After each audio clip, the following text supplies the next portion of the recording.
Please rise and join me in the Pledge of Allegiance. Pledge allegiance to the flag of the United States of America and to the republic for which it stands, one nation, under God, indivisible, with liberty and justice for all. Thank you and welcome to the regularly scheduled meeting of the Attleboro School Committee of Monday, October 16th, 2017. We're going to start this meeting with a special recognition that we do a couple times each year, where we recognize students who have been chosen and gracious enough to lend their artwork to us to display here in the Francis Cito Conference Room. You can see their artwork around the room, where it'll stay for the next several months. And so at this time, I'd like to call those students who are here forward to stand by their artwork, so that we can give them a special recognition. And as they're doing so, I will name those students whose work is being displayed for the next several months. So students, please, with your parents, if they're here, find your artwork on the wall, and we'll be handing something out to you shortly. And those students are Aiden Ross from Hyman Fine, Parker Hurd from Thatcher, Carolina Packard Flores from Coelho, Cheyenne Place from Willett, Hannah Aspinwall from Attleboro High School, Gina Dow from Coelho, Avery Pulsoni from Brennan, Angela Vecchioli, thank you, from Wamsutta, Diana Bluen from Attleboro High School, Daphne Gomez from Attleboro High School, Brielle Sissio, a graduate from Attleboro High School, Nicholas Nordberg, also a last year graduate from Attleboro High School, and Cole Brady, another graduate last year from Attleboro High School. So if those students could find their artwork on the wall.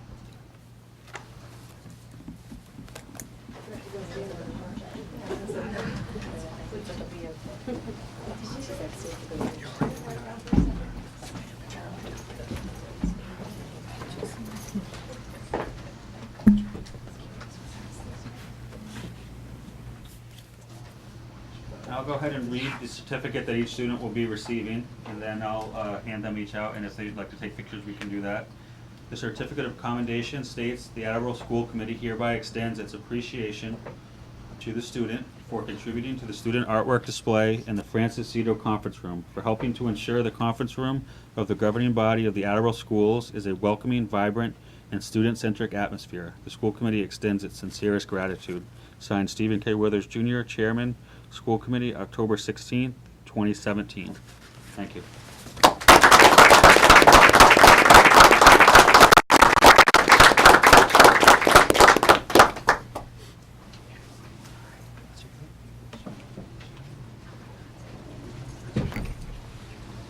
Mr. Chair, may we go take a look? What's that? May we Yeah, go take a absolutely. look? Excellent, thank you. Okay, you called and said Is yours? but they were very proud of you and wanted to thank you for that. Thank you very much.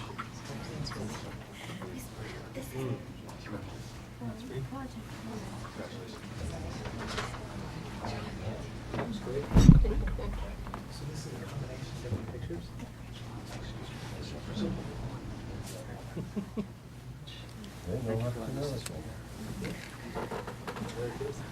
We get to look at it.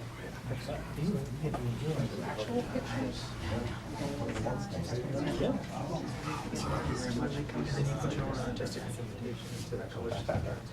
It's beautiful. I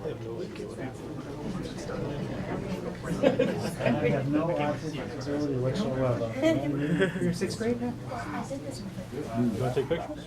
You want to take pictures? That's fine. Okay. Go in there, I'll take it. Patches of this, put it Can everywhere. we get your picture together so we can send it to your school?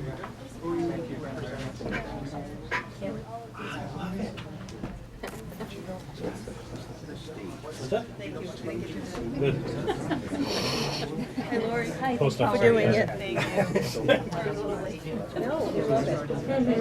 Well, wait. Be happy to. Yep. Everyone else knows that, right? That's right. That's right. Yeah. No, I'm doing this. All right, ready? Sure. Right, so let's check this. Very cool. Do you have a dog? Is that? Get the one you want. The one you want. Oh, yeah.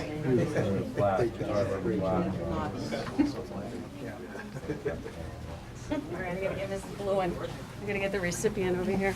Can I take a picture for Diana?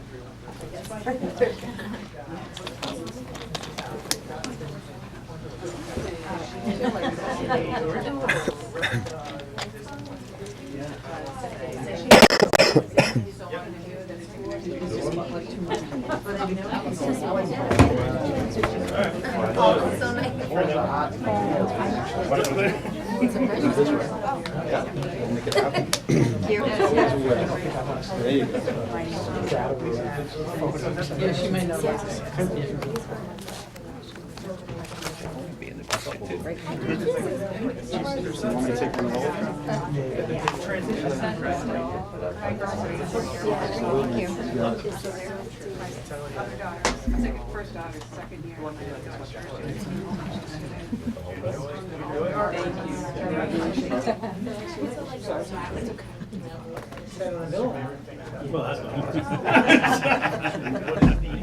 Absolutely.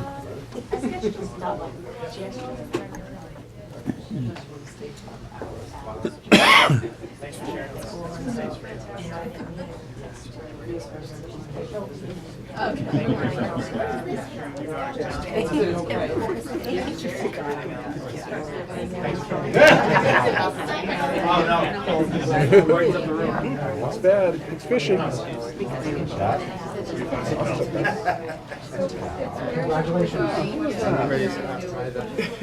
Yeah.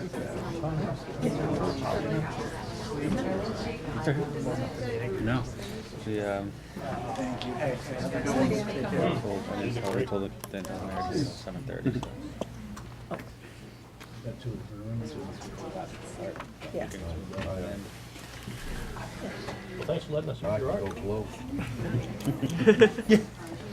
Congratulations.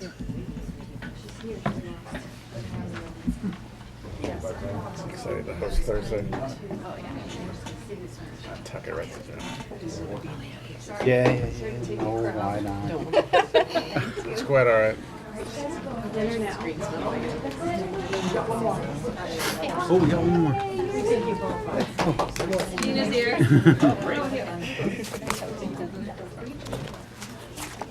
Gina? Right behind. Yeah. Thank you for letting us display your artwork. And we have a certificate for you and all you Very good. by extends appreciation to you for the two policies.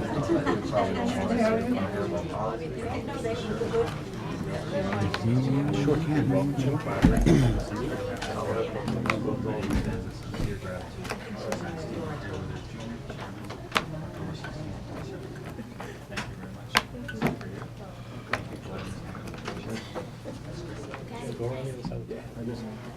Sorry, I come late because I don't know where is it. I turned it off all the time. That's why, you know. No worries.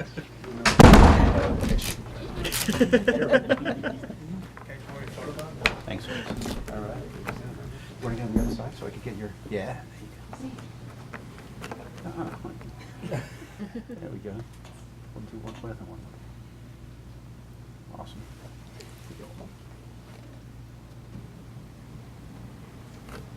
Great. Thank you. Thank you. Thank you. Thank you. What's that? Oh, actually, This is not our phone. Oh, it's not your phone. Yeah, I think not my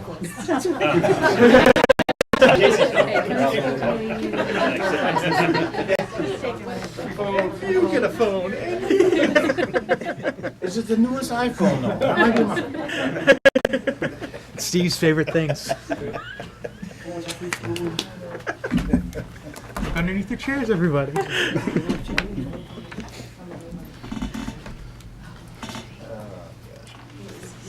You have fun.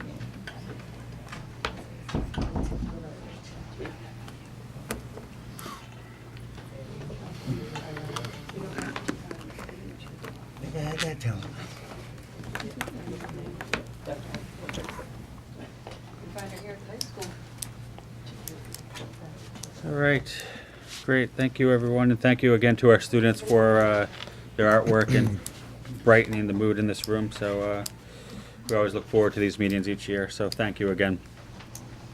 Before before we get started, I think I cut my welcome short, being so excited to get to the artwork, and forgot to remind everyone that this meeting is being electronically recorded. So consider this your notice that this meeting is being electronically recorded. We will now move on to the Student Advisory Council update, and Mr. Lancaster. I didn't get the little clicker thing. I think it's that right there. Thank you. Hi, Maiden. There we go. All right, so around Attleboro, what's going on in Attleboro High School and elementary schools and middle schools. So middle schools, typical stuff, PTO meetings, the book fair is going on, a lot of them. Willett is on the 3rd.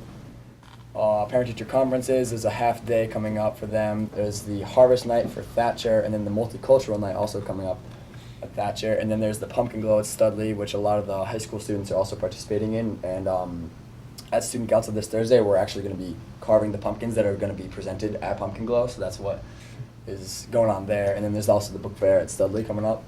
In the middle schools, a BPO meeting at Brennan, a clinic for the students, a flu clinic, PTO meeting at Coelho, a student dentist visit at Wamsutta, picture retakes for Brennan, 8th grade bowling night for Wamsutta.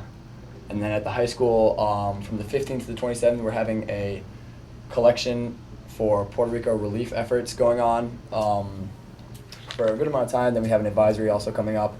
The Blue Pride Palooza is coming up. That's a big deal on the 28th, 6 to 11. The SAT is also coming up. And then from the 1st to the 17th, the Leo Club is collecting canned food drive to support, I believe it's Puerto Rico as well. And then with our community engagement slide, we have, as I said previously, the Blue Pride Palooza coming up, and then there's also the FAFSA Information Day at 12 o'clock to 4. And then just for the SAC update real quick, we talked a little bit about last week how we're trying to further implement green and environmentally friendly ideas into our school community. So we're deciding to put more of an emphasis on recycling, because we've been talking to fellow students, and we realized that a lot of times the recycling bins aren't utilized very much or even at all. Sometimes in classrooms, sometimes there's tons of paper stuffed in a trash can, and there'll be a recycling bin right there that just doesn't make a lot of sense to us.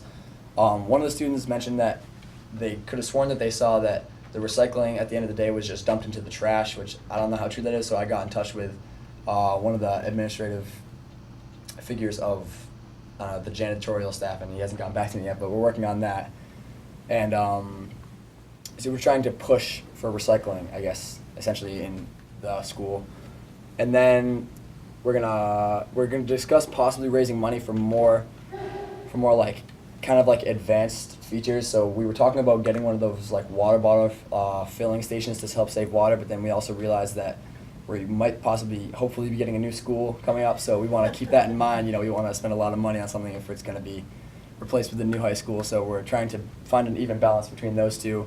And then finally, it'd just be continue to advocate for the new school that's coming up, and those are our SAC goals in the future.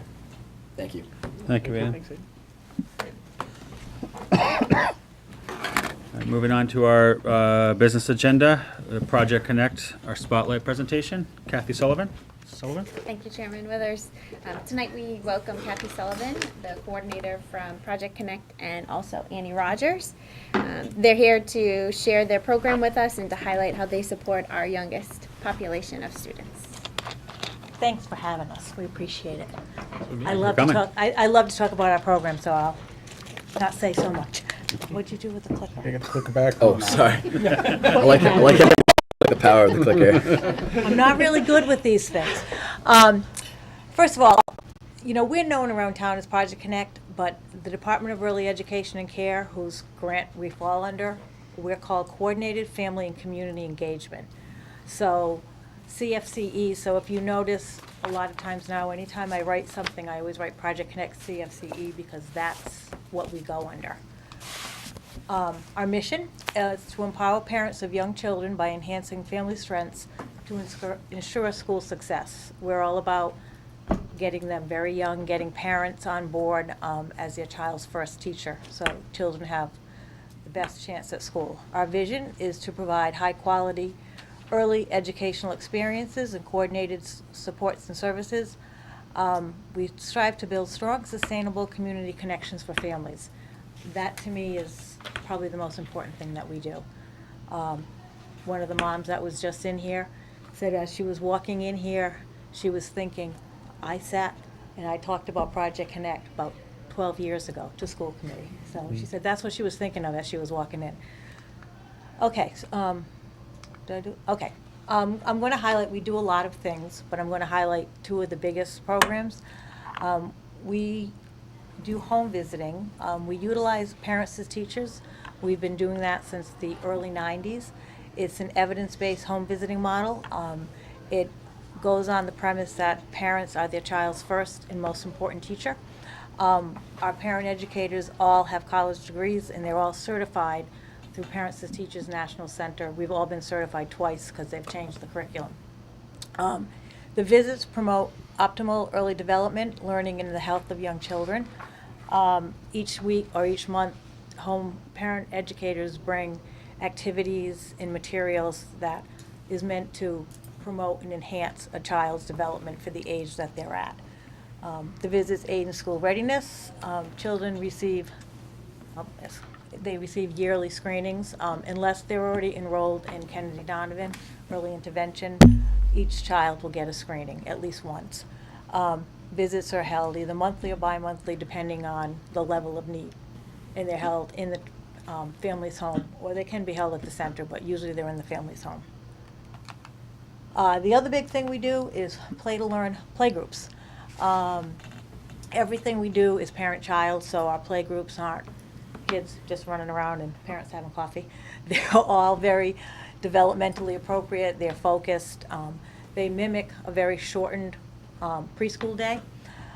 So we separate them birth to early walkers, explorers, which is kind of everybody in the middle. We have a specific on the road to preschool or school group, which is a little more structured, and the children do a little more on their own and the parents kind of step off. And then we have a drop-in, which is all ages. We have specialized groups that focus on music, movement, senses, literacy, DAD, STEM, STEAM, you name it, we do it. We partner with the Attleboro Public Library. We do a lot of work with the children's librarian, but every week we do a literacy program, a literacy play group where the children bring their lunch, they have an activity, and then there's a literacy component to it. We also started last year facilitating a weekly play group at the rec center, and that was specifically to try to draw in the families that live in that neighborhood that may not have transportation to get to us. So our play groups, they all align with the Mass standards for preschool and infant toddlers. Over the years, we've gotten much more educationally bent, even though we know that play is their job. This is the one where I think is really the most important. Every city and town in the state of Massachusetts has access to a CFCE, but not every community has one. And we're very fortunate. They're old, but we have two nice buildings all to ourselves, and we just service Attleboro. So our impact, we service about 300 families a year, but our impact is tremendous. Last year, 4 parent educators serviced 60 families with 470 home visits. It's a lot of visits. We did 292 play groups.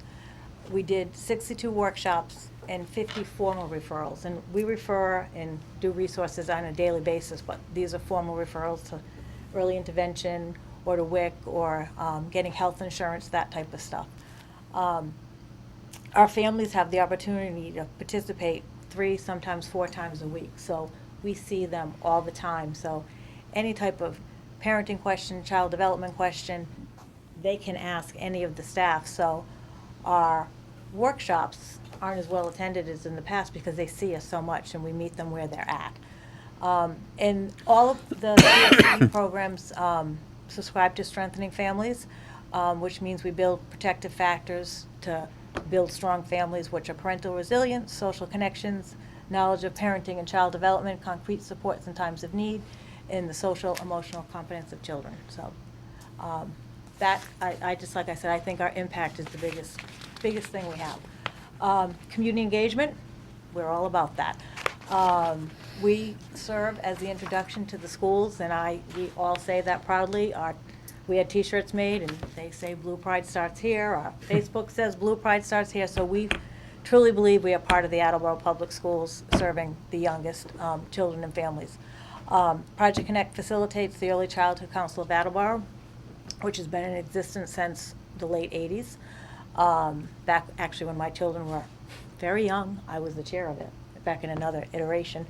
Some of the community affiliations that I have, that I attend the Early Childhood Coordinators meeting at Attleboro Public Schools, the APS Career Technical Advisory Council, Attleboro Homeless Committee here, the Literacy Center Advisory Board. We do the community-wide Summer Reading Planning Committee. I sit on the Attleboro Area Self-Sufficiency Coalition, which meets monthly. I'm also on the Taunton Attleboro Healthy Families Advisory Council. And I participated in the Engaged Attleboro kickoff event 2 weeks ago. We're also we're in the community all over the place. We host a family fun fair every year. We sit on the summer reading. We participate in that. We do the back to school bash with Sodexo. We do the Flower Museum every year. We have a program one morning a week. They call us in their annual flower show. We go to WIC every week. St. Vincent de Paul monthly, Sturdy Hospital. We run a group there every single week. And we're all over the city. We're in food pantries. I had an aha moment the other day, and I realized I hadn't reached out to the mobile home park, which is literally across the street from us. So that's my new place to reach out to. So we're everywhere. Just a few of the things that are coming up. We have our ongoing playgroups and home visits. We started just last week the weekly playtime at the gym, and that will go through April. On Thursday, we start our very popular Parenting Toolbox series. We do 2 a year, one at Kennedy Donovan and one at our office. Right now, we have about 20 parents signed up for that. It's an 8-week series that will meet once a week. This Messy Play, the Move and Groove. During Literacy Month, we do a reading incentive program, and then we usually do a couple of literacy-based play groups, and we continue with the lunch brunch at the library. All right. So, community engagement. These are all the ways that you can reach us. Now, Lori, how do I? That I don't know now. How do I? Oh, do the mouse. Do the mouse. My goal is to be more technology savvy.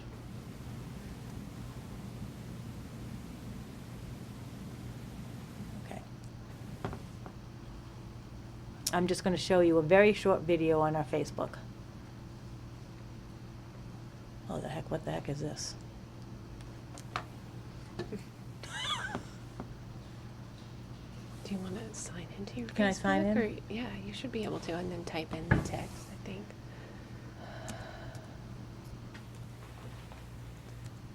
Oh, no, that's the wrong one. Sorry about this. At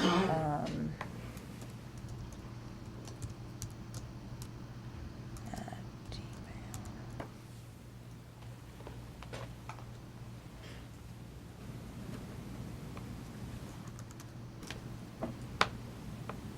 Aha. Oh, no, I have to go to Project. It didn't come to Project Connect, it came to me. Right there. Thank you, Annie. That's my poor uncle who just passed away. No? There it goes. Okay.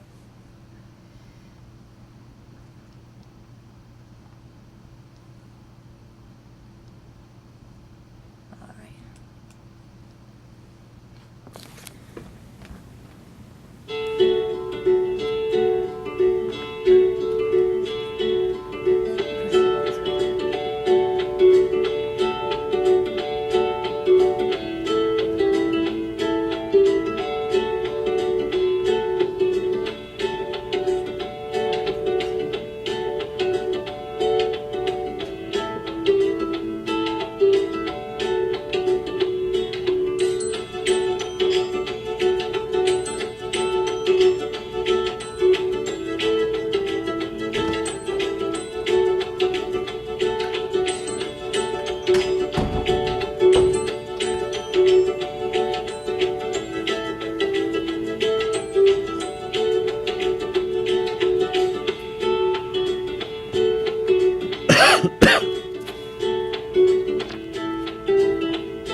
STEM going on right there with those blocks. That's STEM too. Yes, because now they see what happens. Is that physics or whatever?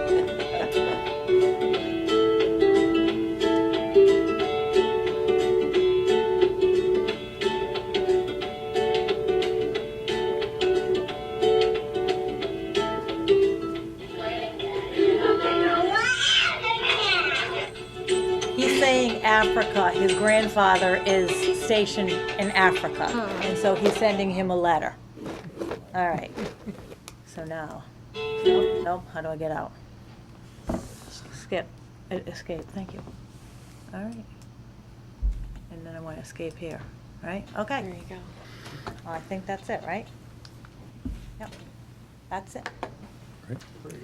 Thank you very much. Anyone have any questions on the program or the presentation? I Mrs. just Gales? want to say that we are extremely lucky to have Project Connect in Attleboro. I am forever grateful to them for the Parents as Teachers program. They're the ones who picked up on Joe being delayed and made the referral to Kennedy Donovan for us. And we started right when he was born at Sturdy, when you came in and there was a presentation. So forever grateful. So thank you. Mr. Quinn?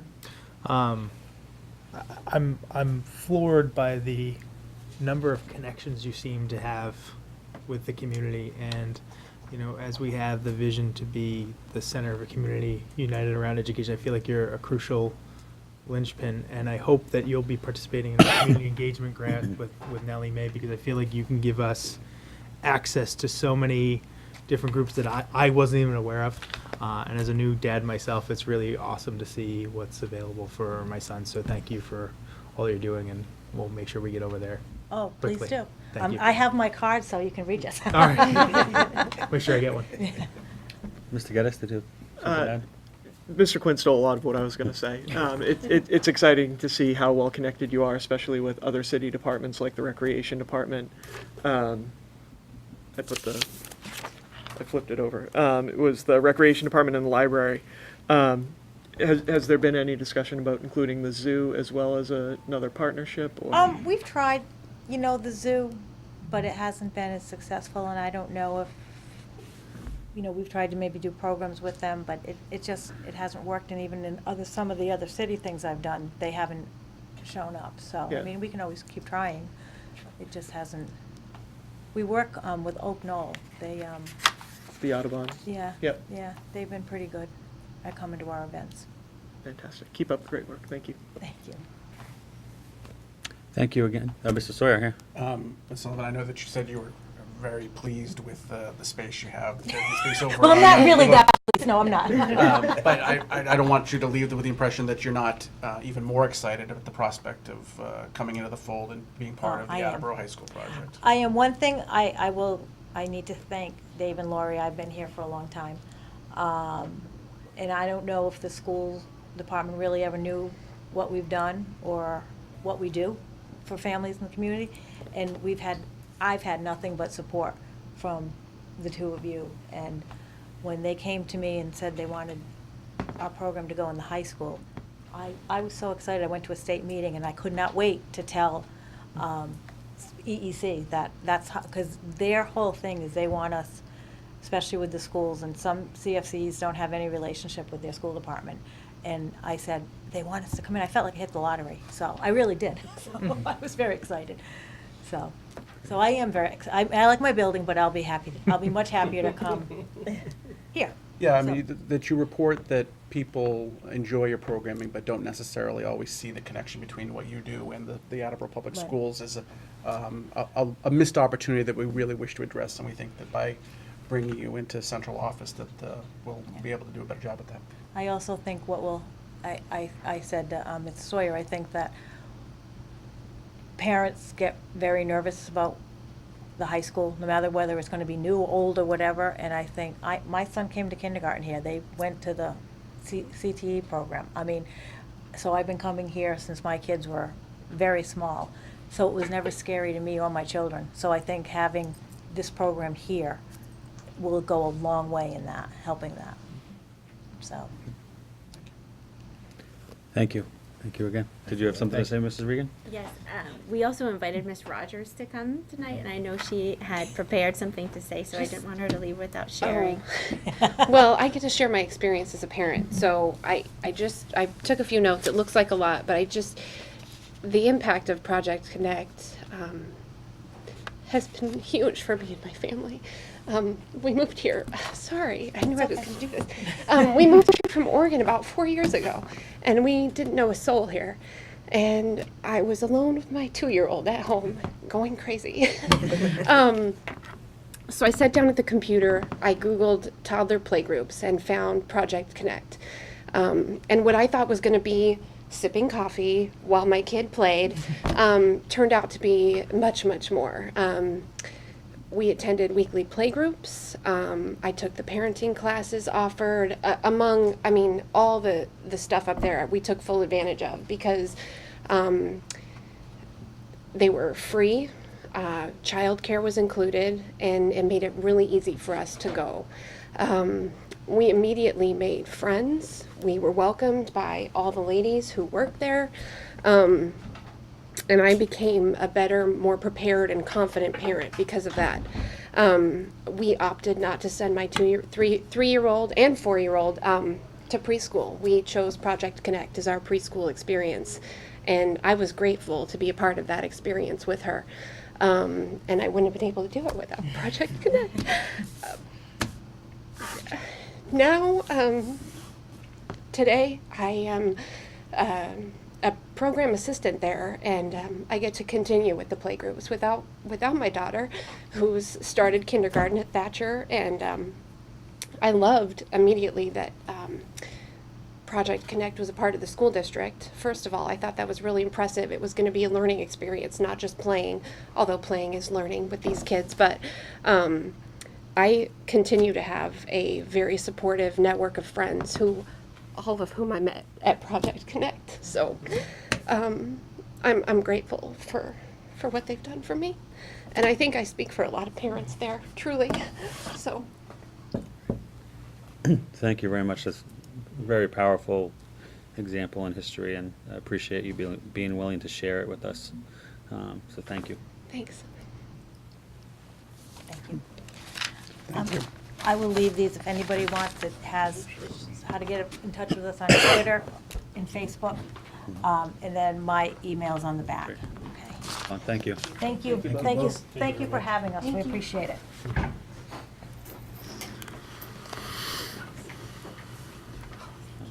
All right, I'm just gonna go a little bit out of order here, so long as that works with everyone, and skip down to number 4 on the business agenda to the Bi-County Collaborative Update. Superintendent Sawyer? Yes, so as I previewed for you at our last meeting, last week, I think it was last Thursday at the board meeting of the BICO Collaborative, the board did vote to amend the agreement for the BICO Collaborative to accept 2 new members. There are benefits to this decision from the perspective of the board. First, these are districts that are already utilizing BICO, and there is some concern that if they can't permanently become part of BICO, that they will shop for a different collaborative, and then we would lose their participation. And like any operation, the larger the scale, the easier it is to maintain costs. And then that's the other factor, is that another 2 communities would then, help to spread out the liability of being involved in the collaborative if ever there were a problem. So for all those reasons, the board thought it was a no-brainer, and we unanimously voted to make this change. But to do so, because it does require changing the agreement, a majority of the school committees must approve that decision. So I am asking you this evening to vote to approve that change, and if enough of the other school committees in the collaborative do so as well, we'll be able to go ahead and make that change. All right, so at this time, I'd entertain a motion to approve the amended Bi-County Educational Collaborative Agreement as presented by the superintendent. So moved. Second. Any discussion or questions? Mr. Storrs? Yeah, just so it's on the record, Can you verify that there will be no negative, whether it's financial or any other impact to the Attleboro Public School District? There is no negative impact for, I mean, I think one could argue that for the students that are in those districts, we're going to be receiving less from them as a result of that. And so some might say that, well, that's less income to the collaborative, which anytime there's less income, that means that the rates could be affected for years moving forward. But again, the position of the board was that we're actually going to lessen the impact of them leaving, which would be far worse. Okay.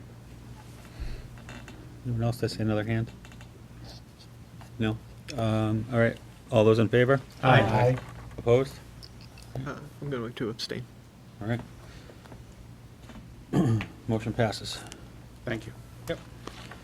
All right, we'll move ahead, and we'll circle back to our business agenda shortly, but we'll go ahead with the approval of the minutes from the September 25th, 2017 meeting. The minutes were circulated with your packets. Do we have a motion to approve? So moved. Second. Any discussion? All those in favor? Aye. Opposed? All right, motion passes. Consent agenda. Motion to accept a donation in the amount of $24,000 from the Feinstein Foundation is broken down in the memorandum dated October 12th, 2017. So moved. Second. I would just say once again, thank you to the Feinstein Foundation for what's been a very beneficial partnership for the Attleboro Public Schools. Any other discussion? All those in favor? Aye. Motion to accept a donation of office chairs from the Attleboro Social Security Office with a current estimated value of $500. So moved. Second. All those in favor? Aye. Motion to accept a donation of one Mattermod T 3D printer from Eric and Roxanne Hanna to Coelho Middle School with an estimated value of $250. So moved. Second. All those in favor? Aye. Motion to accept a donation in the amount of $600 from Mayor Dumas to the 12 Plus program to be used for Attleboro YMCA membership fees. So moved. Second. All those in favor? Aye. Motion to accept the books gifted to the Attleboro Public Schools from the bookstore An Unlikely Story in Plainville, Mass. with a total value of $103.96 as broken down in the October 4th document. So moved. Second. All those in favor? Aye. Motion to approve the field trip proposal for 16 Attleboro High School students to attend the Student Council Conference from March 7th to 9th, 2018 in Hyannis, Massachusetts. So moved. Second. Any discussion? All those in favor? Aye. Motion to approve the extracurricular overnight international field trip proposal for grades 9 through 12 students to travel to Paris, Normandy, and London in April 2020. So moved. Second.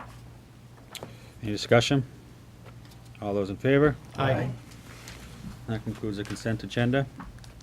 All right, still waiting on Mr. Lacasse and the mayor for items 2 and 3 on the business agenda, so while we do so, we'll move on to the subcommittee reports and turn it over to Mr. Tyler for an update on the infrastructure and facilities subcommittee meeting. Thank you, Mr. Chairman. On our meeting on September 27th, the subcommittee decided that we were going to take a first-hand look at some of the improvements that were done in our schools. Just a little rehash on that. The city this year has invested $800,000 in school improvements. Some long overdue, but then again, it was nice to finally get these things done. They've included replacing outdated and failing heating and cooling system.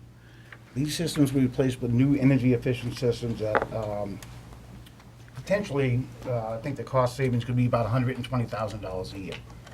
And I think, as we all know, if we save $120,000 on energy costs and whatever, that can be directly put into student services and direct educational benefits to everybody. So, and it also avoids the system being a total failure where we might have to potentially back then close down a school for a period of time, which really would have put us in a bind. We did visit Willett and Hill Roberts Elementary Schools to see the new boilers and hot water systems. We did not visit the middle schools because it was the same night as the open houses with the middle schools, so we didn't want to interfere with that. It's pretty interesting to see that the old units are about 3 times the size of the new units.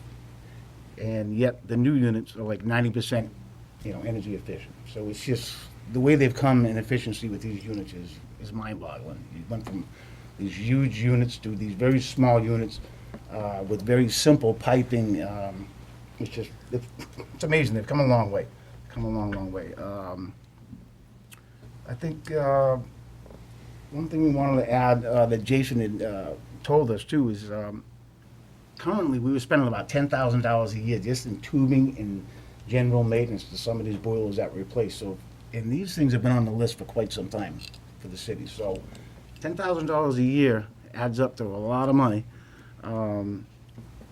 So it was very nice to get these projects done, nice to get them out of the way, but it's more for the benefit of the students, and it's more for the benefit of having energy efficient appliances in our schools where we can direct those savings to other parts of the budget. I would like to thank Mark for being our chauffeur that night of the subcommittee, and Jason Parento for following ahead and opening the schools, and also for Jim Ham from the Sun Chronicle actually being with us that night and documenting the experience. So it is good. We do like as the infrastructure committee to get out there and directly take a look at the schools. It's a little more than just sitting here, getting a nice hands-on experience. I think in closing, I think the only thing after that the subcommittee was thinking is that maybe we might want to put some type of nighttime safety lighting up at Willett School where the old bridge used to be over the 10 Mile River. Just to make sure that people know that that hasn't existed for over the last 25, 30 years. But that's just kind of off the cuff. So again, I want to thank everybody for making the night possible, and I leave that off to you, Mr. Chairman. Thank you, Mr. Tyler. Mrs. Scales, policy and personnel update. Okay, thank you. We're going to start by letting you know that the following policies will be removed from the table and go into immediate effect. Policy JIB, student involvement in decision-making. Policy JICA, student dress code.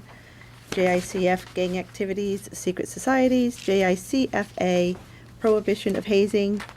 JIE, pregnant students. JII, student complaints and grievances. JQ, student fees, fines, and charges. JRD, student photographs. AC, non-discrimination. ACA, non-discrimination on the basis of sex. ACAB, sexual and gender-based harassment. Exhibit ACAB E1 and E2, and Exhibit JICFB E1, incident reporting form for bullying prevention and intervention. We met on October 2nd, and we reviewed the previously tabled policies that cover the preschool program. Policy JFAAA, Admission Integrated Peer Model Program, and an Exhibit JFAAA E1 guidelines for the peer model program were vetted by the preschool coordinator, director, as well as the director of special education. The subcommittee wanted to make it clear that Attleboro residents have preference over non-Attleboro district staff for peer spots. So at this time, I'm going to make a motion to approve JFAAA as presented. So moved. Second. Any discussion? All in favor? Aye. Opposed? All right, motion passes. And a motion to approve JFAA E1 as presented. So moved. Second. All in favor? Aye. Aye. Motion passes. The administration explained that Exhibit JFAAA E2 section timeline for preschool peer model program is procedural, and they have asked that it be removed from the policy binder. The subcommittee agreed. So I'm going to make a motion to remove policy Exhibit JFAAA E2 from the policy binder. So moved. Second. Any discussion? No. All in favor? Aye. Motion passes. Exhibit JFAAA E3, fee schedule for the integrated preschool peer model program was reviewed, and minor edits were made to reflect a registration fee for each child. The exhibit will be redesignated due to the removal of policy Exhibit E2. A motion to redesignate policy JFAA E2 to policy Exhibit JFAAA E2. Oh, that was E3, sorry, to E2 with recommended edits. So moved. Second. Comments? All in favor? Aye. Motion passes. Next, we reviewed all of Section H, which covers negotiations. Policy HA, negotiation goals will be aligned with that of MASC. Motion to approve HA as presented. So moved. Second. Thank you. Any discussion? No. All in favor? Aye. Motion passes. Policy HB, negotiations legal status was recommended for adoption to align with that of MASC. So motion to approve HB as presented. So moved. Second. Any discussion? All in favor? Aye. Motion passes. Next, we reviewed HBA contractual MOUs, MOAs, and amendments. While there were no recommended edits, there was lots of discussion. There was concern by some members as to the need to have all the MOUs and MOAs brought to the school committee for approval. The administration explained that due to some time constraints, this cannot be done. So at this time, a motion to approve policy HBA as presented. So moved. Second. Discussion. Mr. Quinn? I think we've got it was a vibrant discussion, it was a very useful discussion. I'm going to be voting in the negative on this one, and it's not a reflection on the current administration. I think I have the utmost faith in their capabilities. I just think that in these circumstances that the school committee in many respects should be notified ahead of time in these instances. And considering that it's not a policy, at least that we know of anywhere in any other district, and it's a relatively new policy, I'll be voting no. Anyone else? Mr. Tyler? Just a quick question. We still have the book of all the MOAs, right, that when they're done? Still central office when it's... Yes. Thank you. I know part of our discussion was that the policy indicates that we are supposed to be notified regarding any MOAs or MOUs, and there was questions of whether or not that was happening. Can we verify that that will happen going forward? So that was going to be my suggestion, is that, if this does get approved, that going forward, it will be the administration's duty to inform us of any changes to any MOUs or MOAs that are done going forward. Any other discussion? All right. All in favor? Aye. Opposed? Abstained? Motion passes. Policy HF, school board negotiating agents was recommended to align with that of MASC. Motion to approve HF as presented. So moved. Second. Discussion? All in favor? Aye. Motion passes. Next, we did a preliminary review of policy IHBG, home education, and its exhibits. At this time, the administration requested further time to review the items, so we tabled it. Next, we reviewed a review of Section L, Education Agency Relations of the policy binder. Our current binder does not contain any of the policies that MASC has. It is a recommendation that we adopt policies LA, Education Agency Relation Goals, LB, Relations with other schools and school districts, LBC, Relations with non-public schools, and LDA, Student Teaching and Internships. If it's okay, I'm just going to do one motion for all of those. A motion to approve LA, LB, LBC, and LDA as presented. So moved. Second. Discussion? All in favor? Aye. Motion passes. We again reviewed policy ACA, non-discrimination on the basis of disability. The administration was directed to speak with legal counsel, and they provided clarification for the proposed edits and revisions, and the subcommittee was satisfied with the explanations. So a motion to approve ACE as presented. So moved. Second. Discussion? All in favor? Aye. Motion passes.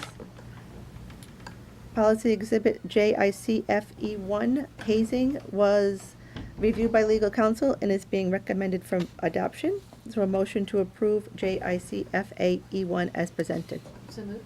Second. Discussion? All in favor? Aye. Motion passes.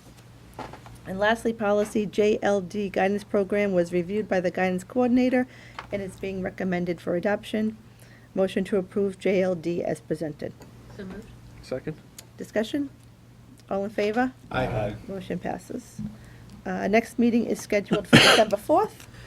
And I wanted to note that due to the January and February meetings being scheduled back-to-back, we have decided to cancel the February meeting with the option to reschedule if necessary. And that's my report. Taking it kind of easy. Well, you know. Thank you, Mrs. Scales. Mr. Larson, Finance and Budget.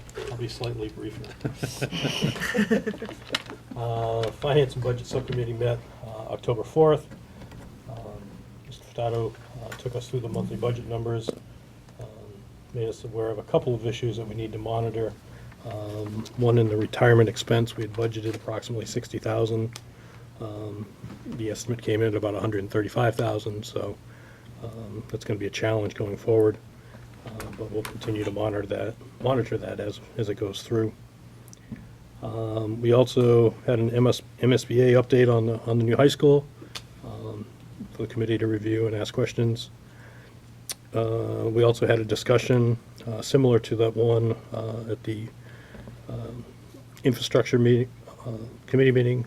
We reviewed all the capital projects that have been happening and the two that are left outstanding. So we had good discussions. We had Councilor Rick Conti in attendance, and that's the report. Do you have another meeting scheduled? We do, the beginning of November. I don't have the date right in front of me, but it'll be November posted, 8th. I'm sure. Thank you, Mr. Larson. I'm sorry. Question, Mr. Chair? Yes. And this could be for Mr. Furtado as well. Can you just explain kind of the discrepancy, or how many additional retirements does that factor? It's not really so much that, if correct me where I go wrong, it's just that people are living longer. Okay. The actuarial basis for the retirement charges changed, and therefore we got charged. Okay. As people continue to live longer than the actuarial tables, we're expecting them to pass away, but they haven't on time, according to the table. Our cost to continue their retirement program goes up. And is this for the county pension system? Is that the adjustment? Attleboro has its own. For Municipal retirement. Okay, so who would that be? The custodians would be covered under that? Who would be covered under that? Custodians, maintenance. Okay, clerical, gotcha.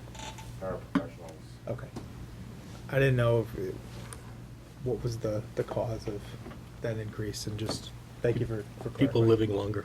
Yeah. The actuarial tables changed this year? The assumptions, they change every 2 years. Okay. Thank you. Increase significantly. Anyone else? Thank you again, Mr. Larson. Mr. Quinn, teaching and learning? We have 4 items that we discussed. I think we're going to move the first item was the school calendars. We approved school calendars for the 18-19 school years and 19-20. They stay consistent with the model that we've been using. I think the particular point of interest was the start of the school year before Labor Day, with the 2 professional development days at the beginning of the week, then 2 days of school in session in full, and then Friday and Monday off heading into the long weekend. Again, spirited discussion for this topic as well, but in the end, we put a motion forward to approve. So motion was made and seconded to approve both the 18-19 and 19-20 academic calendars. So I'll entertain a motion to move forward with approval of these calendars. So moved. Second. All right, any discussion? Yes. One question I had has to do with the professional development. I think it's great that we're doing the 2 full days in August. I think that really makes sense. The one I had was the one in June. It's effectively after school. So I was questioning the value. Maybe value is the wrong term, as far as the benefit to our students of having a full day PD day once the students are out of school rather than during the school year. I'll speak to my piece. Mrs. Assistant Superintendent Regan's going to have a much more comprehensive answer. But what I know from those days have in some cases been used as a showcase and a springboard for the next year. So it's not just the end of the year and they walk off, but teachers are around talking about the work that they've done. It's kind of a nice kind of conclusion summary day where they talk about the success and all the work that's gone into the build-up, because a lot of the work has been culminating over each of the PD days. So that's kind of like a synthesis piece where it all comes together and they start thinking about the next year. That's been my understanding in talking to teachers. They found it to be extremely valuable. It's also kind of a celebration day. But I'll also turn it over to Assistant Superintendent Regan to give a more expansive response. Thank you, Mr. Quinn. The Professional Development Committee met this past week. We talked about that last day, and we are looking to make sure that it is, in fact, a showcase day in the morning. This year for Engage Attleboro, for our professional development, teachers are working together in interdisciplinary groups to create projects or programs or initiatives for students in their buildings to, in effect, engage their students, engage their colleagues, and then engage the community. So that last day will be a showcase event for that in the morning, and then they'll have an opportunity to reflect on what worked, what didn't work, and then be able to build upon that moving forward and strengthen their ideas that they had from working together this year. So, I think in the past when we haven't had a day to do that, it was the students left and we packed up our things and left and never really had an opportunity to reflect on the work that was done throughout the year. So I think this provides us that opportunity. For the discussion. Yes, the one thing that I discuss a lot with parents and members of the community is the start date before or after Labor Day. I did get a lot of feedback from parents that they found that the 2-day week prior to Labor Day was disruptive and difficult to begin to establish patterns and routines in starting the new school year. But I think overall they do appreciate the fact that because we have 2 years of calendars going forward, at least this is something that now they can be prepared for going forward. But I would be remiss if I didn't put that on the record. I think there's certainly trade-offs with any sort of design that you make, and that's certainly one for parents. Any other questions, comments? Mr. Storms? Yeah, I do want to also, I know it's been the trend for the last few years, but I think it's proven to be a positive, is putting those the vacation days, the half-day professional days, on the Fridays and on the Mondays to create the longer weekends. I've heard a lot of positive feedback regarding that, so I think that's good. I'm glad that we're sticking with that. Any other comments? So I have a motion and a second. All those in favor? Aye. Any opposed?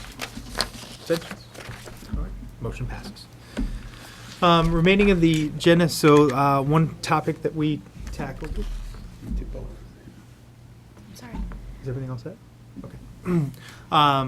One topic that we tackled as well, we just took a look at student discipline data and as a means of evaluating pathways to reduce the number of referrals, particularly amongst subgroups. The administration brought forward, some of the initiatives that they're taking in order to create more positive cultures within the schools, including the intervention centers, which have been newly established. Steps towards more restorative justice. So if a student, defaces a wall, it's not a detention or necessarily or a suspension, that it would be about, making the wall clean and bringing back and making whole the community. We're also working with the second point, the Nellie Mae Foundation, to bring in more culturally competent teaching to ensure that cultural communications and students are better understood, so the home life matches the school. And we'll continue to look at this data and try to, again, build a positive culture, a more positive culture. I think we've got a good one in our schools right now. But like anything else, in the interest of continued improvement, it's an area that, needs monitoring and to the point where we don't have these issues, or they're as few as possible. The second item on our agenda was the launch of the Nellie Mae Great Schools Partnership and Everyday Democracy Grant Initiative.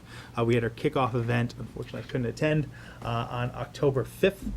We brought in, the administration brought in many members of the community, and 2 of our school committee members at least were 2. All right. Mr. Geddes and Mrs. Scales. Full day professional development, thinking about who are the members of the community that we need to engage in outreach. And I think, as Project Connect showed, that there's a lot of ways that we can work towards being the center of the community. And I think a lot of research suggests that more civically active communities thrive, not just in terms of the quality of the governance, but also the economy and the general quality of life. So we hope that we can be a hub for that. So be on the lookout for opportunities to engage with us, be part of the conversation, and we will also be mindful of folks that we don't see at the table as we're trying to bring more people in who maybe don't necessarily have a direct connection with the schools. So, if you're interested in collaborating with us, we're looking forward to having you in the near future. So it's a 3-year grant, and we're beginning the ramp up this year. Then finally, the administration reported they had received a grant for ST Math. It's a new game-based math assessment tool that's really engaging. I guess there's this penguin named Gigi, who the kids all go crazy about. I know that Assistant Superintendent Regan's been looking forward to this program for quite some time. We played a little bit with the game at the meeting just to see what all the fuss was about, and it's really a neat opportunity for our students. They have access to it at school. Do they have access to it at home as well? Yes. No, Yes. They do, don't they? they do. They do have access to it at home.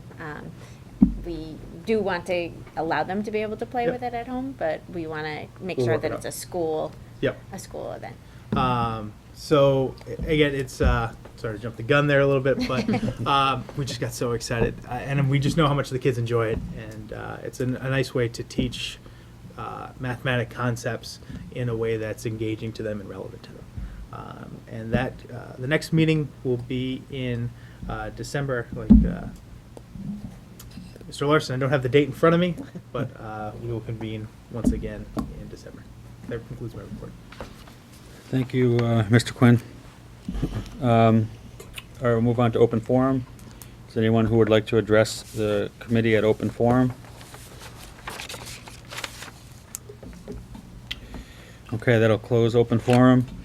We still have 2 items on our agenda tonight. I want to do them concurrently, back to back, the fiscal sustainability plan and the MSBA update. So at this time, I'm just going to ask to take a quick 3 to 5 minute recess, and then we will reconvene to take these items up. Okay, thank you.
All right, welcome back. At this time, we'll move on to item 3 on the business agenda, which is the fiscal sustainability plan.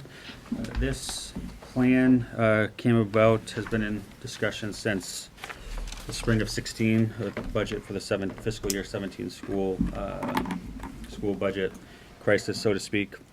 It's been an effort by the school department in the city to acknowledge the gap and then work towards reaching a solution to the $10 million gap that we've been discussing as a result of looking for ways for increased funding, reallocation of funds, and cost controls. It's a way to try and make significant progress towards bridging that gap. And I think, as evidenced by the plan that was circulated, I think it does a good job of getting us a lot of the way there. There's certainly a lot of assumptions in here and things that we'll have to monitor as we go forward and address this, but it's significant progress in getting us where we want to be.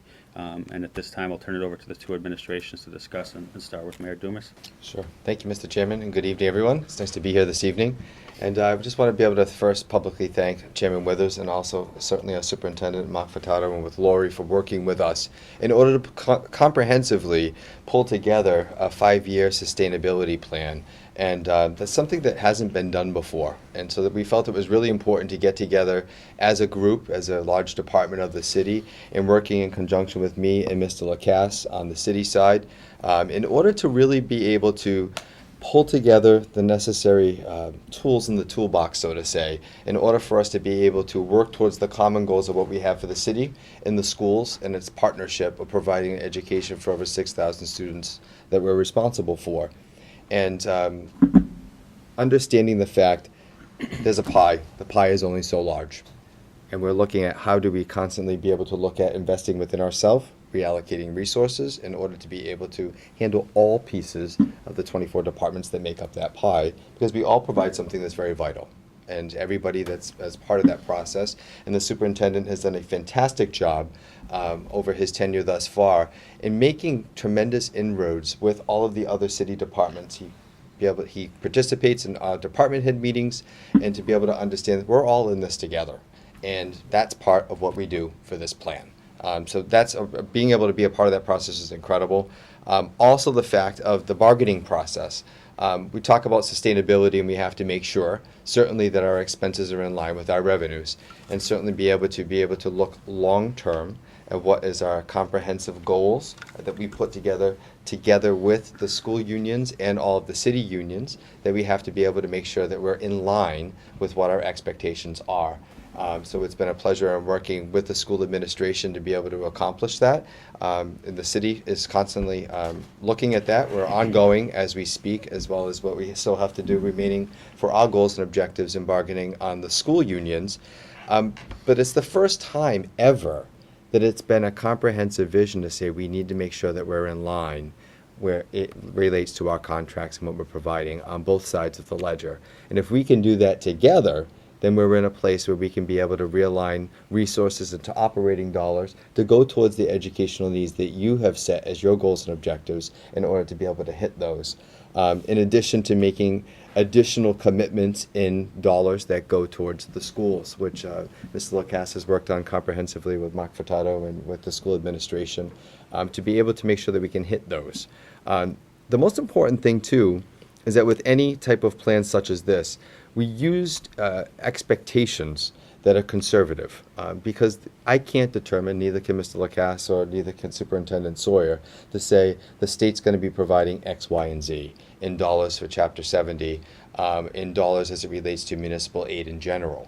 So we use conservative estimates on all of our expenses, we use conservative estimates on their revenues, and that this plan is going to ebb and flow as we make our way through the process. So if there are extra dollars that come into the picture, of course that changes us getting closer to our common goals that we've established together. If for some reason it hasn't, then it's important for us to sit down and continue. It's a living, breathing document that we can continue to go readdress and sit back down at the table and continue to work at it. But it's not something that's finite, so to say, because as we make our way through the process each year, those numbers are going to change. But we use the basic conservative estimates on revenues and expenses that we could, and that we will be readjusting as we go forward. So I'm very happy, and I'm very content with where we are thus far in the process. And as I said, this is something that's really a big accomplishment because this hasn't been done before. But this is being taken as a comprehensive approach because we're doing this across all departments, and certainly this department is a very integral piece of the overall livelihood and operation of the city's budget. So I'm really proud that we're at this point in time. Thank you. Mayor, Superintendent Sawyer, do you want to add anything? Thank you, Chairman. I'm very excited to be able to speak tonight about our sustainability plan. This is a project that we've been working on for over 10 months. The first ideas of it came out through conversations with the city as we went through last year's budget process, and the need for a plan was identified at that time, and the idea of developing a plan like this percolated over a couple months, and then we really got to work in trying to flesh out all the details. The numbers, I think, made a very strong effort to make sure that they were, as Mayor referred to, conservative and accurate to the best of our ability. And that process took time, which is, part of why it took us this long to put this together. I think it's important to understand that there is a level of thoroughness underneath the plan, but the plan itself is a set of broad strokes. It's designed to set a course, to paint a picture of how we could get from where we are now to where we need to be in time, without overly committing to any particular set of assumptions, because, as the mayor talked about, there are a lot of variables involved in this that we do not control. There are things that nobody can know. And, even among the things that we do control, this is a very complicated operation, and a lot goes into it. And so I think it would be a mistake to say definitively, X or Y or Z. We're trying to, have a fundamental understanding that we think we can rely on, and I think the plan has done that. When people look at the plan, they'll see that we have outlined where the $10 million gap comes from, with some specificity, explained what we need as a district to deliver the education that is our responsibility to do so. And then another good portion of the plan is really outlining how we're going to ensure that our budgets moving forward for just the level services that we currently have are sustainable, and that's where that key term sustainability really comes from. Because, and this is I think a point that doesn't not necessarily always sink in right away. If our budget increases from year to year just for level services aren't maintained at a level that is sustainable for the city, then any attempts we or anyone makes to provide extra funds for the schools don't actually help us to close that gap. They really just go to backfill the additional costs that come with just the budget growing over time. And so any attempt to address the gap has to be founded on a sustainable budget year to year, and that's what a good portion of the plan accomplishes and shows how we're going to get there to build that foundation. But then once you have that, then we need to find the additional funds to help close that gap. And, additional city commitments are part of that plan. The district working on its efficiencies, part of that plan. The high school project is a significant opportunity for this community to find more dollars within the operation for our schools through the successful building of the high school. And then we need the state to do its part as well. As we've discussed many times, the funding formula is flawed, and the legislature needs to address that, and in doing so, that will make a significant contribution. So when you put it all together, if we do our part to create that foundation of a sustainable budget, and then everybody, the city, the state, and the district all do their part, we can really make a significant we can make significant progress towards closing that gap. This plan does not get us the entire $10 million, doesn't get us the whole way there, but it makes a pretty significant measure towards closing that gap. And as we said, there's so many variables involved, and we were conservative. So, perhaps we'll get even farther than we could hope. Perhaps we'll come up a little bit short. But either way, 5 years from now, we feel like we'll be in a place where we can explain to the community that we've done all of these things to improve the status of the budget for the schools. And at that time, the community can decide what it'll choose to do. So I'm very excited about the plan that we've outlined, and I believe that if we follow this plan, we will start to see the progress that we so sorely need. Thank you. And then just a couple important points I wanted to hit on before I open it up for questions. And one is really a rehash of something Superintendent Sawyer just said, but I think is important in discussing the benefits of this plan and the thoughts that went into it, is that, getting us where this plan hopes to get us really requires the buy-in and the funding or efforts from both the school department through cost cutting and efficiencies through our employees, through collective bargaining, the city from increased commitments, and from the state. So it's a plan that is multifaceted and is requiring the assistance of all our different stakeholders. It's not putting everything on one entity. It's requiring and expecting all of us to buy in. And secondly, when this started to get discussed back in the spring of 16, when we had a lot of discussions about the budget being underfunded, I think the community at large, while acknowledging budget problems, expected both the city and the schools to once we got to that understanding to work together and to work this out and to find a solution. And I think this shows the community that both sides are working to reach a solution. It's not something that's going to happen immediately, but it's something that everyone's committed to doing.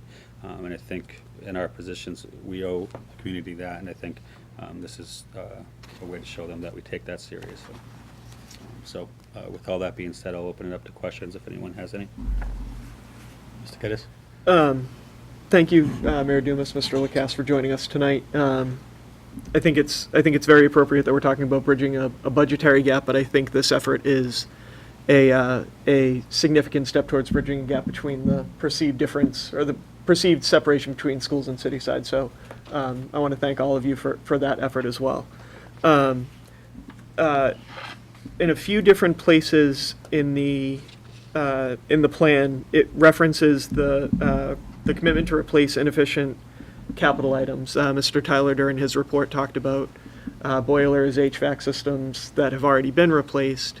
Off the top of my head, I couldn't think of any more, but are there any additional significant savings opportunities in terms of heating systems or boilers, hot water, anywhere else in the district? And is this saying that those definitively will be replaced within the next 5 years?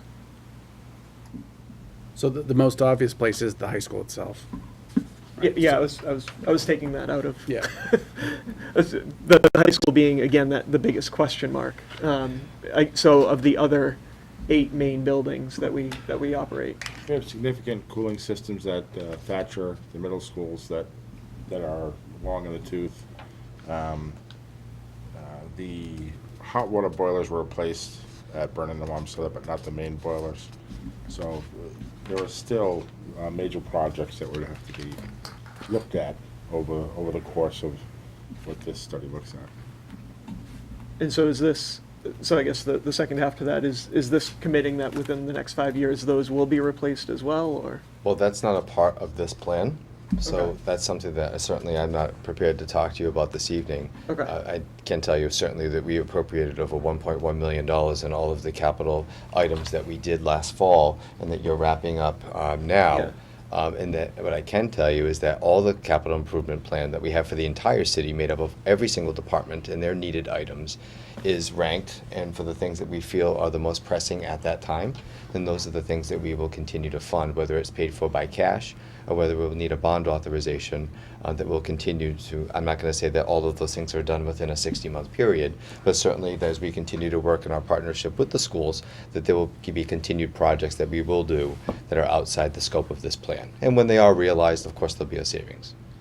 And then the other question I had, on page 10, it talked about City School Shared Services Task Force, a way to collaborate or share resources between the city and schools. I assume, for that to make it in here, I assume there's already been discussion about some possible areas where that would make sense. Is that something that... Mr. Geddes, I think what will happen is that as things develop and when opportunities arise, both on the school side and both on other departments citywide, that they may present an opportunity where something could be looked at, whether it's MIS related or whether it's some other type of function that the city has and the school has, or whether or not it's a common goal between something that the school wants to do as a municipal department and that, for example, another department in the city may also have a common goal. Instead of each having to invest in a full-time position, then maybe that position could be split by both sides. So those types of fluid discussions will continue to occur, but it's a different thought process. Mm-hmm. So it's better to align our goals as we move forward when things ebb and flow, whether it's dictated by a change in state law or state mandate, or whether it's the fact that it is a common goal between what the school committee is setting as part of your agenda and your policy, that's something that when we review and have our discussions in our meetings, that we can say, you know what, we're really inching closer to having to deal with this. Would it make sense to do X, Y, or Z? And it would present that type of opportunity.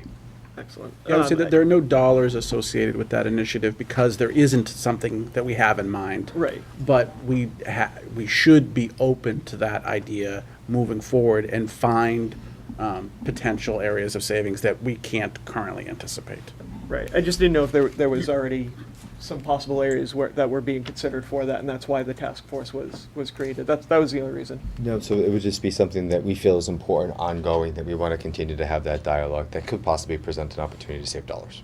Excellent. I think just generally speaking, I do think this is tremendously exciting, especially coming off of the budget issues for FY17 that raised a lot of concerns with parents in the district. I think this is something that they should really have faith in and be excited about. So thank you again. Welcome. I just want to make one comment to Rob's first question, because I think it also segues into something else in the plan that wasn't discussed. With the capital improvements, the savings from the capital improvements, maintenance savings and utility savings are from projects that have already been done over the past year, and that's not unique in that the savings have already started.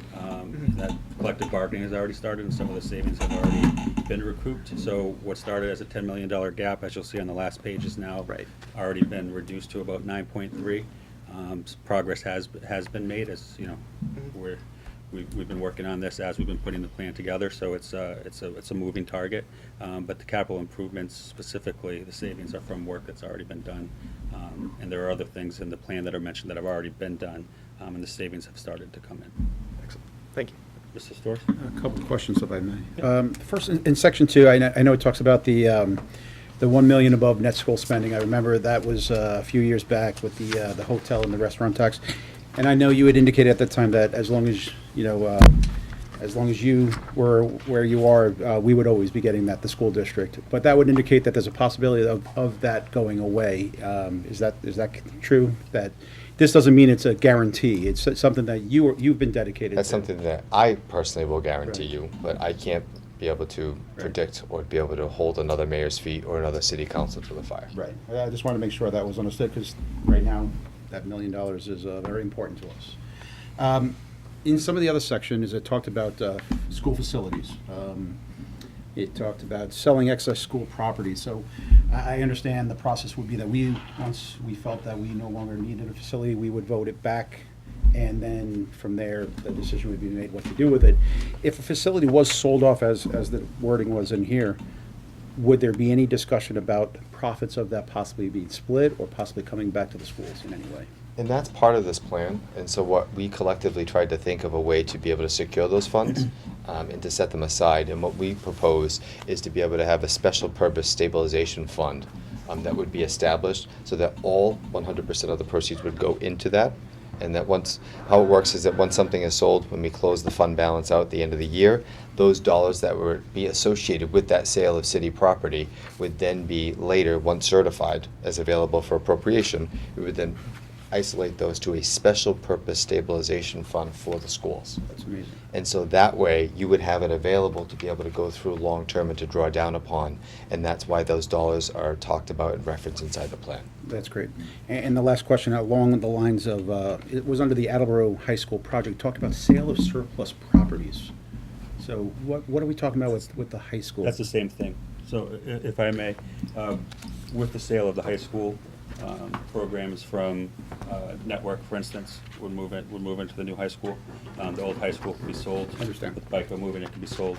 Right. Those proceeds eventually get put in a special use stabilization fund, and we draw the interest on it annually. That's great. That's the idea behind that. All right, thank you. Mr. Quinn? First, there's a couple comments and a couple questions. I think there's a lot to like within this plan.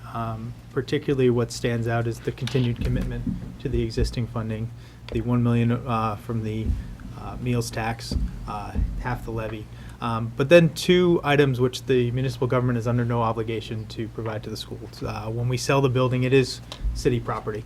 And the thought of having a investment account that we could draw upon. I look at all of the elementary schools and the middle schools that now have Wi-Fi because city leadership had the forethought to put those in accounts where it would be interest bearing and that we can draw upon them over time. Sometimes there's that temptation when you have an asset to sell it to plug other holes, but you don't get those assets back. Assets are harder to come by, and this building will be knocked down, so it's not an asset that we could sell. So I appreciate the forethought. The other piece of that is the moving the current funds that are allocated to debt service into the school budget as part of this, I think is another really creative way to provide funding in a limited pie in its current existence. So I thank the municipal government and the administration for coming up with some creative ways to be both purposeful and thoughtful about expanding that pie and expanding that access. On the school administration side, I think at first we've acknowledged that there's a $10 million problem, and I think what's really fantastic about this plan, and I encourage people to look at it, is that we've articulated what those challenges are and where specifically those dollars would be allocated. And I think that specificity helps to make that clear to the community about where that investment's going. And then, finally with the charter school reimbursement being part of that, I think long-term as a committee, the best way to maximize those dollars is to bring those kids into the district, right? That we don't have to be reliant on, that 25% reimbursements in years 2 through 5, that we're bringing them back and we get every dollar possible. So I just think that there's a lot of thought that went into this. I know, as you said, Mr. Mayor, this is going to be a living, emerging document that will evolve. And again, it doesn't get us there, but at least we can say to the community that we have done everything within our power, within the existing paradigm, to provide or to fill this $10 million shortfall. And then we as a community, as a citizenry, have to decide whether or not we want to figure out getting the rest of the way there. Now to the questions. I just wanted, Superintendent Sawyer, could you kind of elaborate on some of the highlights of where this $10 million package would be utilized just for the community?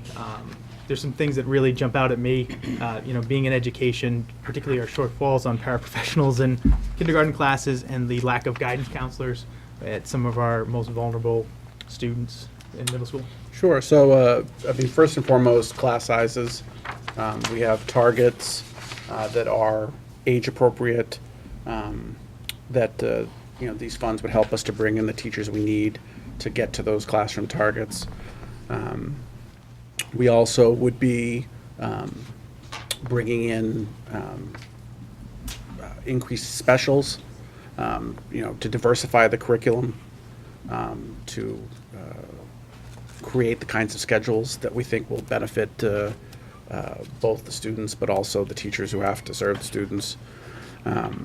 We'd also be looking to add the supports that our teachers need to do what's now asked of them in this day and age, and that includes both paraprofessional support, which has been, over the years cut down to the bare bones and needs to be replenished, but we also have administrative supports that are required as well. And then some of the dollars would be dedicated to things like technology, to be able to provide the 21st century learning experiences that we're looking for. We need to beef up that line. We believe that we need to increase our maintenance lines a bit so that we can take proper care of our schools. And we also need to spend a little bit more on curriculum. Those are things that have suffered over the last few years. So I'm sure I'm forgetting a few things, but those are the basics of that $10 million. And it's comprehensively laid out. Oh, services, I forgot to mention, reading specialists, ELL services, special education services. Those are another major component of that $10 million number. Just have two more questions. One aspect of the stabilization plan had to do with benefit increases, and we pegged it at 3%. Just wondering if you could speak more to, I know it's kind of a fluid figure, but I know from at least this past year benefits, I think were about 10% citywide, or am I mistaken? I'm just trying to figure out, that seems to be the biggest wild card, particularly with FBRC. And maybe I just misread that piece, but I just wanted that number jumped out. I think that we in our discussions, there was a large discussion about what we thought when we looked at a historical average, and when we also looked at some of the other assumptions in the plan. So while some years are higher, and while we had years that were zero, Okay. that we felt that in a couple of different circumstances, including contract negotiations, where our goal is that we're looking to come in at a 60-40 split versus a 75-25 split. And so for those of you who may not be aware, the city covers 75% of the employees' health insurance and retiree health insurance.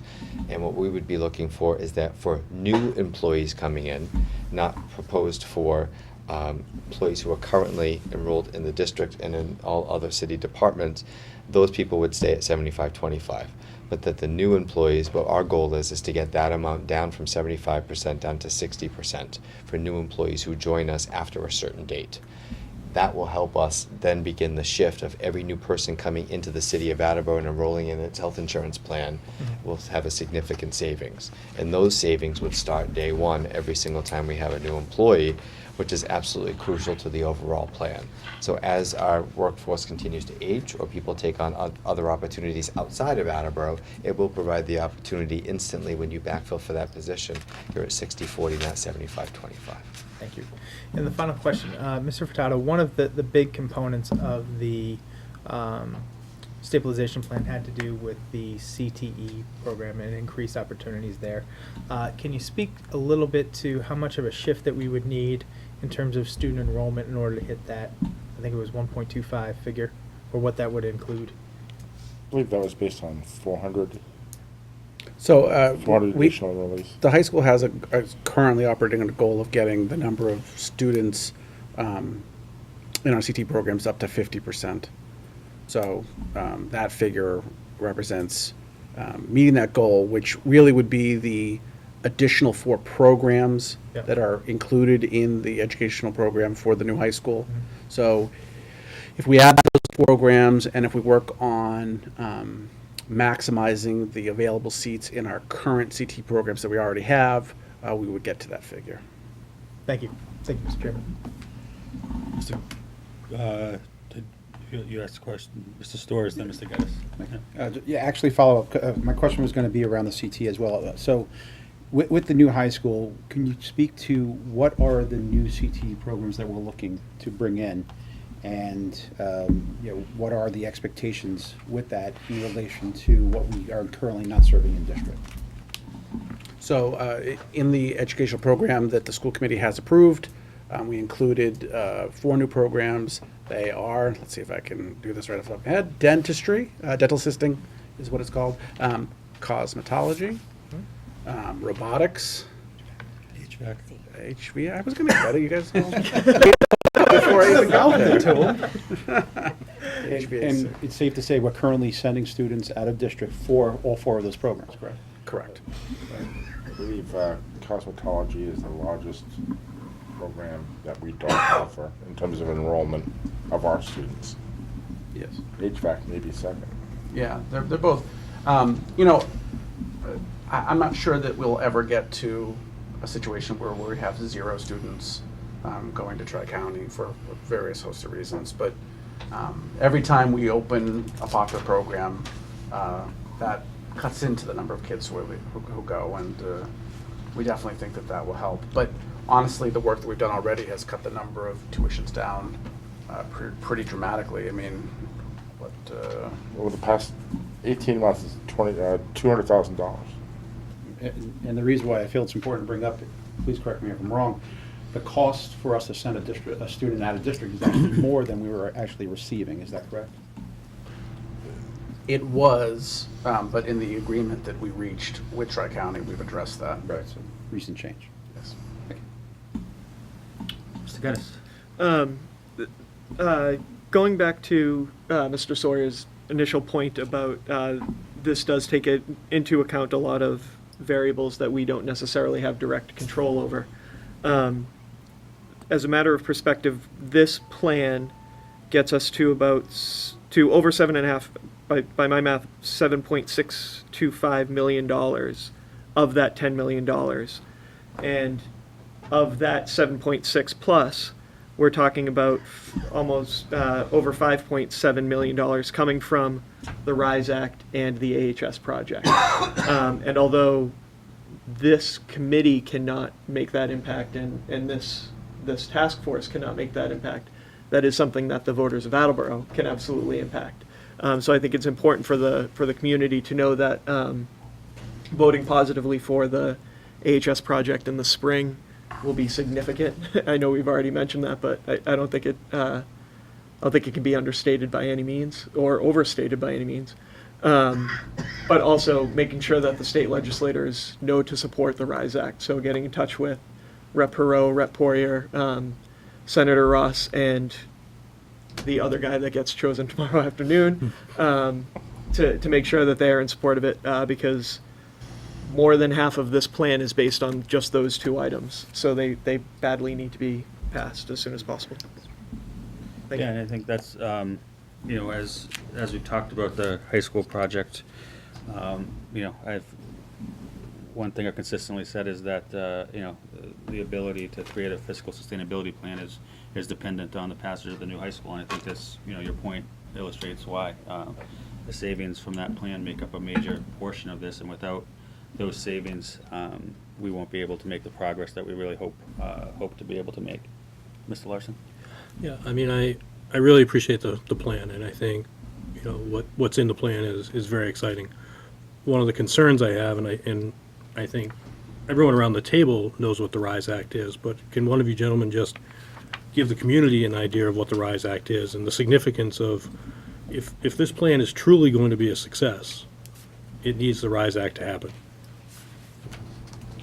So the RISE Act is the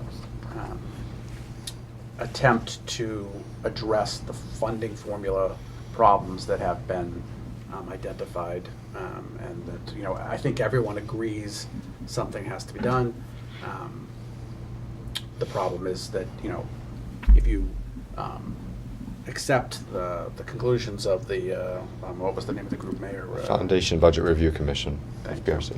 If you accept their recommendations, that's an additional $1 billion that the state has to come up with, roughly. So somehow they don't have that lying around, so that's what complicates it. I think there's wide support for the RISE Act, which would enact those recommendations. But there is optimism that it will come through. So there's reason to believe that if the state millionaires tax is successful, that the legislature will take action on the RISE Act. The only thing I would quibble with slightly, Mr. Larson, and it's a small quibble. You're saying that the only way this plan would be a success is if the RISE Act passes. That's, I think that's true No, for it to be a complete No, success. I think when you look at the funding sources that laid out within the plan, I mean, there's a lot of things that the city can do, but without the RISE Act being instituted, there's a good part of what you've laid out that isn't going to happen, considering that about 40% of the funding Right. Yeah, right. is going to come from that source. So- Yeah, no, I agree with that. Like I said, it's a small quibble. I think Mhm. progress would be made, progress that's needed, but you're right, to get all the way there, to get most of the way there, the RISE Act is absolutely a necessity. Mhm. Mr. Quinn? Actually, I kind of had a different interpretation in that what I think this document shows is just how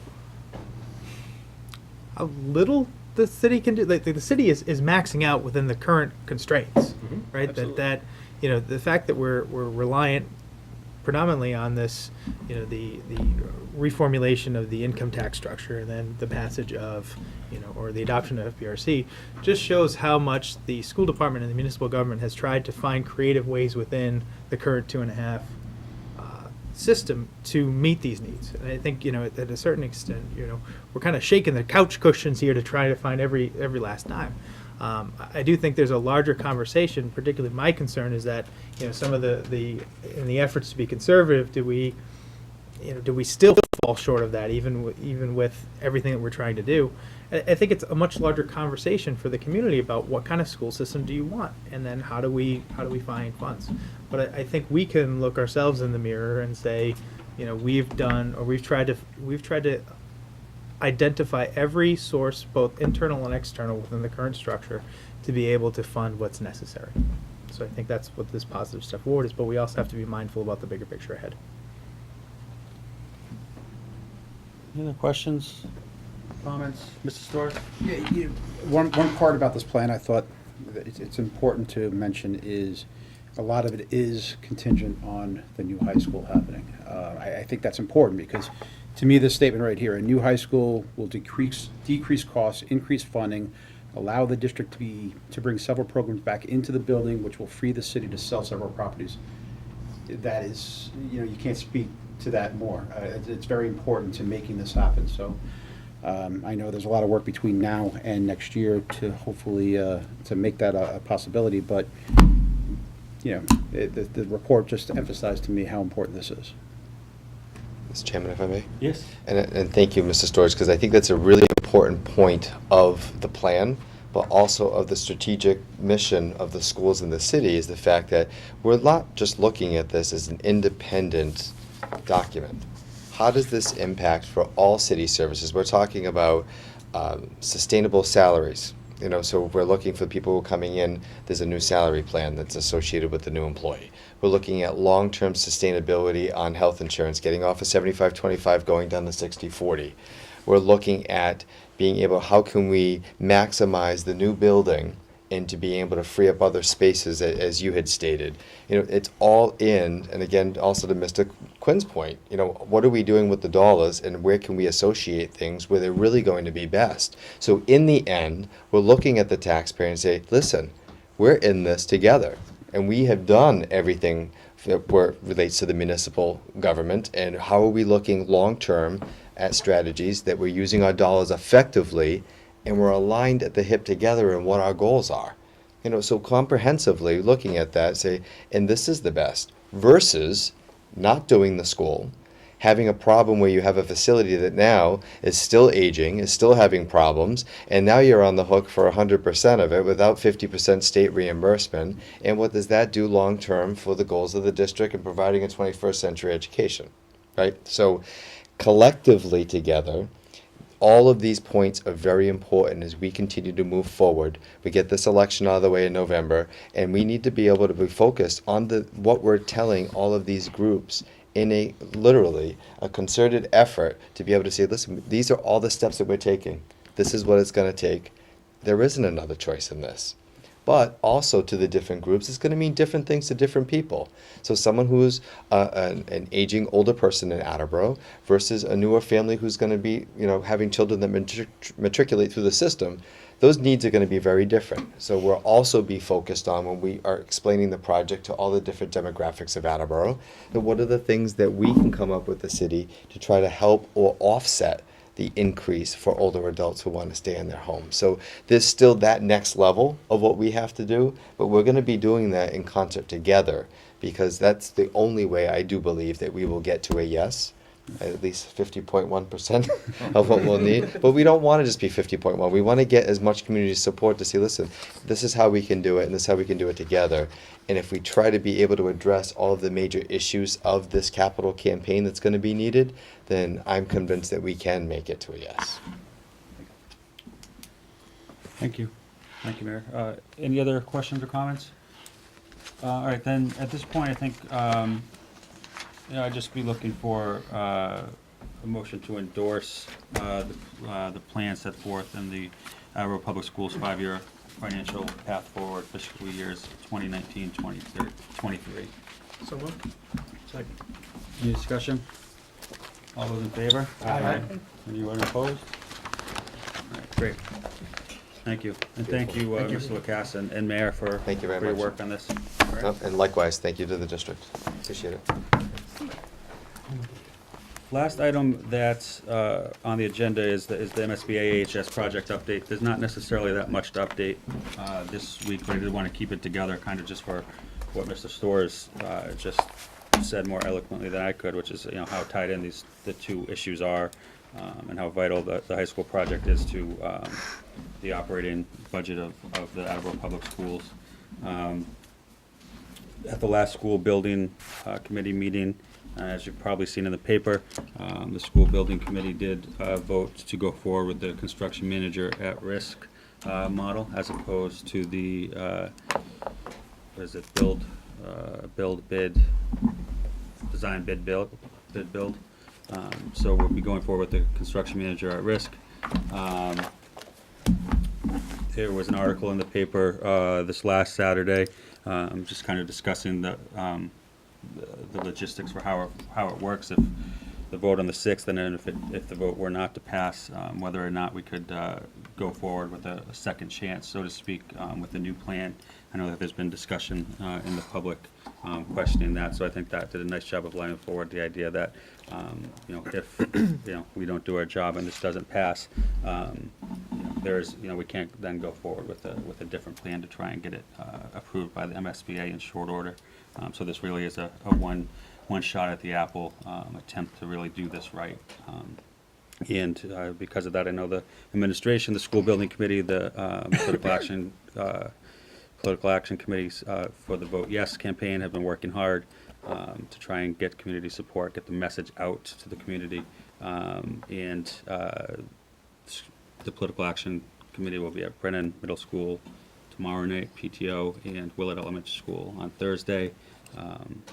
And efforts will continue to reach out to the broader community as well. I think that's all I have for an update. Is there anything else, Superintendent Sawyer, that I missed? Since our last meeting, I went up to Boston to present at the MSBA at their facilities assessment subcommittee. You might remember that we went up in August as well to present the plans as they were at that time. They gave us some feedback. We revised the plans based on their feedback, and so this was a presentation of those changes. We received really positive feedback about the changes that were made. The FAS was very happy with the decisions that were made, and that was a very positive experience. The only real feedback they had for us at that time was about the face of the building, which is still in development. I know that there's a picture that we're now using that clarifies for the community that it's not going to be a giant white block. That design, though, that we're showing currently in the newspaper, that's already been worked on since then. It's continuing to develop, and we're excited about where we're going to eventually get to.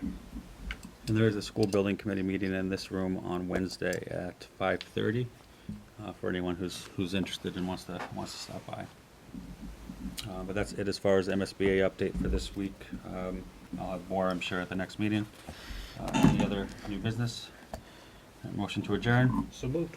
Second. All in favor? Aye. Thank you. Thanks.